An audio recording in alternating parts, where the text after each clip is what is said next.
Teaching and education is an interesting one because the opportunity to make money from this is really massively varied. You can be employed to deliver actual qualifications, or you can be employed as or you can be self-employed to deliver very specific things like one-to-one classes, makeovers for individuals, that sort of thing. Now, the advantages and disadvantages of teaching and education.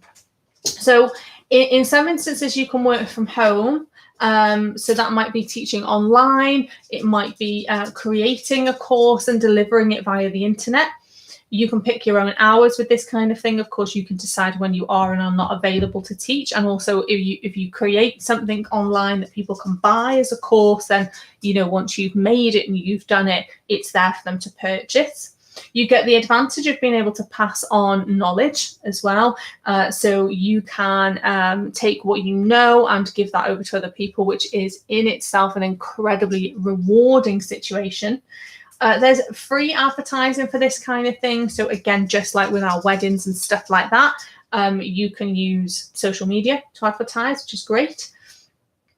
And you can make money when you're not actually working. So again, if you make something that you then have as a paid access situation, so maybe you record a set of videos that people have to pay to access. It could be something very small, like £5, or if it's very specialist, it could be much more expensive. Then you're making money when you're asleep, essentially. And you can reach a really wide audience and client base with this kind of thing, because of course it's global if you're using the internet, unlike with some of your mobile work or your salon work, which is going to be very much based on your location. This is much wider. So it's going to be much more a case of reaching out to a much wider audience. There's not really any limit to who you can teach. You could teach someone in America, you know, because you're using the internet. A couple of things to note: this is not a guaranteed income source. Again, you know, you cannot guarantee people will want to buy the education that you're selling, and it's going to fluctuate dramatically. You have got to be confident to teach. So just like with your direct selling, are you confident that you are an expert in the thing that you want to deliver? And let me tell you from previous experience with students, you cannot blag when you are teaching. You either know something really well or you don't, and they will show you up if you don't know. So you've got to be very confident and knowledgeable. There could be some startup costs to this. So if you want to teach online, do you have a decent internet connection? She says, with no irony whatsoever. And do you have the equipment that you need, or do you have the money to host your videos or your education? Do you have the technology to make handouts? There might be some setup costs for that. Just like with some of the other things that we've talked about before, you're responsible for all your own business and finances. It's like selling anything, really. You know, you're your own boss. You are most likely going to be self-employed with this service, and you are definitely going to need some sort of computer skills or know someone that has them that can help you to make this possible. You know, filming, editing, as I say, even creating handouts is going to require being competent at the computer at the very least. Okay, counterwork. Now, this isn't something that I've actually really done myself, but I know lots of people who have, and I also know lots of students who have done this, and this is a really great way of starting out. So when you're maybe a student, or when you are just qualifying, maybe you've just qualified, counterwork is always an option. Now, this might be in standalone stores, counters. It might be a stand in a department store. So it might be like you're inside your like Debenhams or John Lewis or something like that. Also, airports have obviously a lot of cosmetic counters as well, and it might be in specialist cosmetic stores. So this is stores that, think of the likes of your Sephora, where they're not technically a department store as such, but they are made up of multiple counters. Now, in regard to wages for this kind of thing, you're looking at minimum wage really to begin with. So whatever the minimum wage is for where you live, for your age group, that sort of thing. And then there often is commission and promotion based advantages as well. So as you get promoted through the ranks, you will earn more money. And also in some, there is commission based selling as well. Now, this is a sales job. Just keep that in mind. Yeah. although it's makeup based, it is really focused on sales. What are the advantages and the disadvantages of this? Makeup training throughout. So there is the opportunity to get trained continuously as you work on these counters. That's a big part of what they do. Staff discounts are great for anyone that is building a kit. So let's just say you are, as I say, starting out. This is a great way of building a kit because some of the discounts are really substantial. This is one of the few areas of makeup work where hours are regular. And when I say regular, what I mean is you can guarantee the work hours because you will be booked in for shifts throughout the week or month. So it's one of those few where you can plan actually around it. There are opportunities for promotion. Quite a few people manage to rise quite quickly and quite well within companies. So they might go from being on the counter through to management work. This is one of the few jobs that has some job security because you are actually employed. Okay, so you are actually employed by somebody as opposed to being self-employed. So that eliminates all that stuff around you being responsible for your own finances and stuff like that. Some of the disadvantages, it's not as flexible, okay, and often you can't really turn down hours with this kind of work. You've got to be a confident salesperson. We said previously, this is a sales job. You have to, it is competitive. It's quite difficult to get into these jobs. One of the main ways that students get into them is through seasonal work. So when brands are looking for more people to help with like the Christmas rush and that kind of thing, but it is very competitive, particularly if you've got a brand in mind that you want to work with, can be difficult. And one of the things you will know is this is low paid in comparison hourly to some of the other areas of the makeup industry. Not low paid in some areas and low paid in others in comparison. So that's just something that you have to bear in mind. You know, it's a bit of a trade-off, isn't it? It's like you're lower paid, but the job security is there. You know, it's that sort of, it's figuring out what works better for you.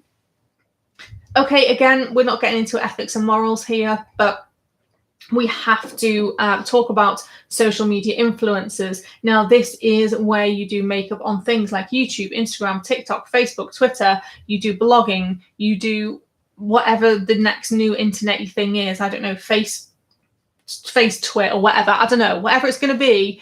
You might want to be a social media influencer on that. Now, that the money you can make from that varies humongously. It's actually hard to even quantify. So again, I did some reading around this, and I think 40% of those that are considered to be influencers in this area have reported to be making around £100 to £250 per post. So those will be influencers on the lower end of the spectrum. These are not your Kylie Jenners or whatever who are like, you know, I don't know, get a private jet every time they post a picture of their smoothie. I don't know, right? But this gives you a rough idea, hopefully, of a sort of average of the kind of lower middle range influencer type situation. And of course, we know there are opportunities to make extra money because you can then do things like affiliate marketing and stuff like that. Now, what's great about this is that it does have a real open-ended spectrum, and you know, we know that the sky is the limit in regard to earning for this kind of thing. You know, if you are good at this and you build up a really good following and you can market yourself really well and you are just like a bit of a pro at social media in general, I mean, you know, you can be the next tech millionaire if you choose to. So it really is an open book, and it's still a growing market as well. So some pros and cons: you get to work from home, or you know, Ibiza or whatever the hell you want to be to post from. It really goes with you. The work goes with you wherever you are, which is great. It's incredibly flexible. You can make your posts at 6 o'clock in the morning if you want to, 6 o'clock at night. There's no one to tell you. It's technically it's free to start up. You know, anybody can get a free Instagram account, free Twitter, whatever. There's not a startup cost essentially, and if you've got a smartphone, which most people have, you can do everything from there anyway. lots of opportunities to work within exciting brands. So just like as a freelancer in like TV and photographic work, if you have a particular brand you really, really like, there's a chance that you might get to work with them. We've already said unlimited opportunities for income, tons. You get to build a community around yourself and what you do. So if you love to interact with other people, get a big community going, that is there. And there's lots of opportunities for free things. So PR and gifts and stuff like that. They sort of come with the territory. We've all seen those PR videos where they send like, every possible shade of lip gloss to one person. And then they have to basically throw them all out because they go off. But we've all seen those. The cons, and there is cons. I know we think there isn't, but there definitely is. Again, I did a lot of research on this. I myself, I'm not in this realm, but I know quite a few people who are. You're never really off duty. Okay, you're always on. If you're going to take a day off, you have to pretty much announce it, because people will think that you've fallen off the face of the earth if you suddenly stop posting. So you're never really off the clock in this job. You have to be very confident to post. You've got to be confident to put yourself out there. Confidence is key. And actually, it's almost more than putting yourself out there. You have to actually be confident to really promote yourself and push yourself, because you pretty much are the brand. It's incredibly competitive. It's probably the most competitive of all of these areas we've talked about so far, and that's because everybody has access to social media. It takes time to build an audience. Now, some people do blow up, obviously, overnight and become, stars very quickly, but it's rare. It's probably, I often think of it a little bit like with the Premiership footballer analogy. Everyone wants to be a footballer, but realistically, statistically, the chances are very, very low. Well, the chances of you blowing up overnight as an influencer are very limited. You have to really put the time in.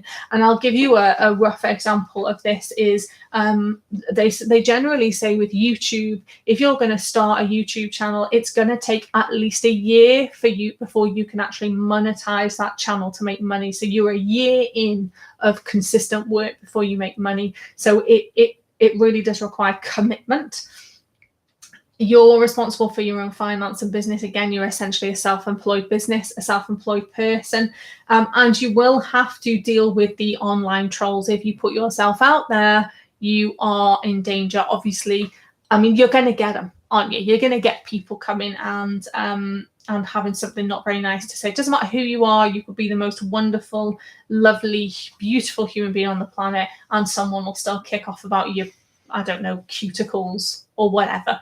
You can't really be avoided. They exist, unfortunately. They are a unfortunate situation. Okay, so combining revenue streams. So here's something that I just want to jump into with you. This was something that I thought was really interesting.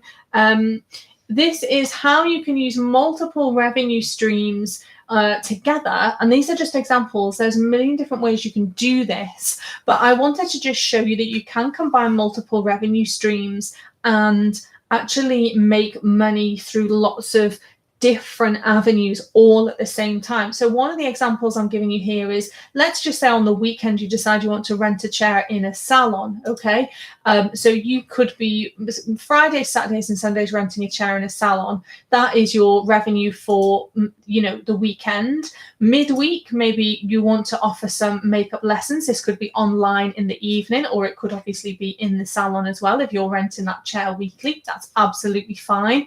And this again gives you another line of income. And then another thing you could do is look at direct selling. So this might be, let's just say, for example, you are a Body Shop representative or another makeup brand representative, and you are doing makeup lessons. There is an opportunity for you to sell to the people that you are giving the lessons to. So what you've got there is 3 possible streams of income. So even if one of them isn't working out great, you've got another opportunity there to be making money.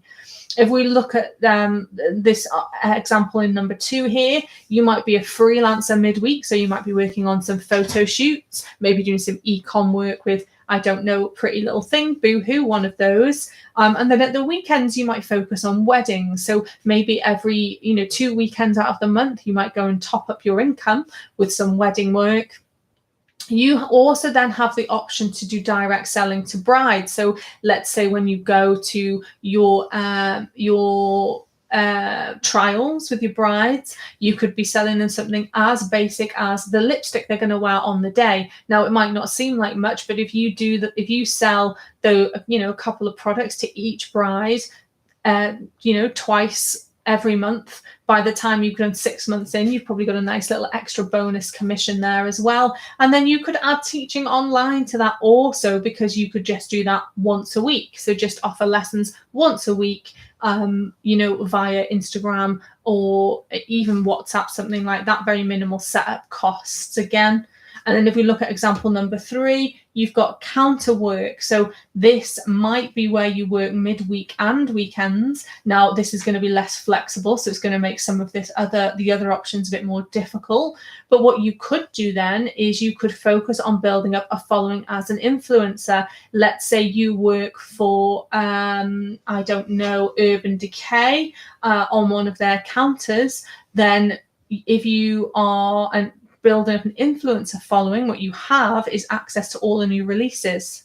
So when those new releases come out from wherever you work, you're one of the first people to post about them online. You are going to be more likely to build a following more quickly. You've got the inside track. You also are likely to have the support of the brand that you work for as well, because obviously they want to post about their new products as well. So these two things work really well together. If you're confident at showing people how to do their makeup on the counter, it makes sense that you would be confident to teach people online. So what we now have is 3 possible streams of income. Once you have built up this influencer following, the chances are more people are going to want to learn from what you are doing.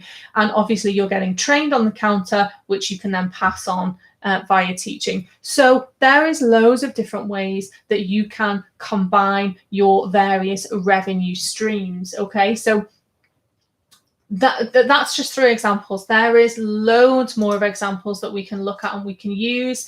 And just want to throw up here as a last ditch, and I know we've been going for a little while here. It's been a mammoth session. We had an unscheduled break in the middle, but it's okay. A couple of extra ideas of how you can make some money as well. Now, I've put these in their own little home on this page, because they're not really going to be full-time streams of revenue. They're much more kind of dipping in and out, but I wanted to give you some ideas anyway, particularly if you've got a bit of extra time on your hands and you're creative. So one of the things that you could do is you could do basic hairstyling. This is a great add-on for your services that you do with makeup. So let's just say, for example, you get really good at braiding hair. You get really well known for that. You could add that onto a service. Maybe you get really great at wanding hair, something like that. So only very basic, nothing that's going to mean you're going to have to buy too much extra stuff. You could sell artwork. So are you really good at face charts? Are you making beautiful, are you doing beautiful kind of arty makeup looks? Sell prints online. You could maybe put them on canvases, print them onto things that people might want to buy. Selling prints is a really good, inexpensive way of making a little bit of extra money. You could create custom or themed prosthetic pieces. So you could do little special effects pieces if this is a specialist area for you, and sell those as just a little top up. You can do that on Etsy, do it directly via things like Instagram. So very little setup costs. You could link up with a photographer and focus on things like stock photo and stock video. So if you don't know what that is there are the images or the video clips that people download from specific sites they're kind of subject specific, but they've not been made by that person directly. You could link up with a photographer who focuses on this kind of thing. There will be it won't be particularly lucrative work there, but you could get a lot of it if you link up with someone to do that. You could do face painting parties at events and nightclubs and just face paint for children at parties. Again, this is taking a little bit of your makeup skill and just switching it and diversifying it a little bit. You need to be arty to do this. You can't just turn up and say, well, I only do a smoky eye, because little kids aren't going to be interested in that. But if you are quite arty and good with your face and body paint, this is a great little transition. And similarly, as a tag on to your weddings and your events, think about starting maybe like a glitter booth or something that you can add that allows you to go to the event. So let's say if you do wedding makeup in the day, there's nothing to stop people then, you know, adding on a booking for you to come to their evening event to do maybe some body paint, some glitter paint, something on their wedding guests in the evening. So these are normally known as like little glitter booths and stuff like that. That can be quite good tag on to something you're doing already. And then lastly, you know, additional services like beauty services are absolutely brilliant. So, you know, you could do some tanning, you could maybe top up your makeup services with brows, nails, lashes, individual lashes, gel nails. It doesn't have to be anything really complicated, but what it does allow is it allows for you to sell something to your client that's extra. So they come to you for their nails, and they might come to you, you know, for their makeup, and they might come to have their eyebrows done. And it just allows you to create a package. And again, these things link in really well. So if you've got a bride that you're going to be doing makeup on, but you also do lashes and nails, there's nothing to stop you also being able to include that as a package service as well. So these are just some extra ideas that you guys can use for, again, building up extra revenue streams, and the combinations are endless. It's just about taking what you're really good at and basically focusing in on that. Okay, so I'm hoping that some of that was useful and interesting, and if you came back into the stream after being kicked off and you've stuck with me, then I appreciate you very, very much. You know, this is only really one of the first times I've tried to do this kind of thing, and we are using various different new technology, so we are really still in the figuring out process. So I am grateful if you will stick with me, because I will get better at doing this and get better at figuring it out. Hopefully that's the plan anyway. You know, for me, teaching it's what I'm really passionate about, and if I can teach like this, so when I can't be in the classroom with you, if I can teach this way, then I'm my happiest little self, basically. If there is anyone still in the chat and you've got any questions, please do ask them. You know, if not, you can always ask them in the comments on this video, because I will put them, I'll try and find a way of getting the two halves of the video stuck together so it can be rewatched after the fact. I'm sure there'll be a way to do that. I'll just have to figure it out.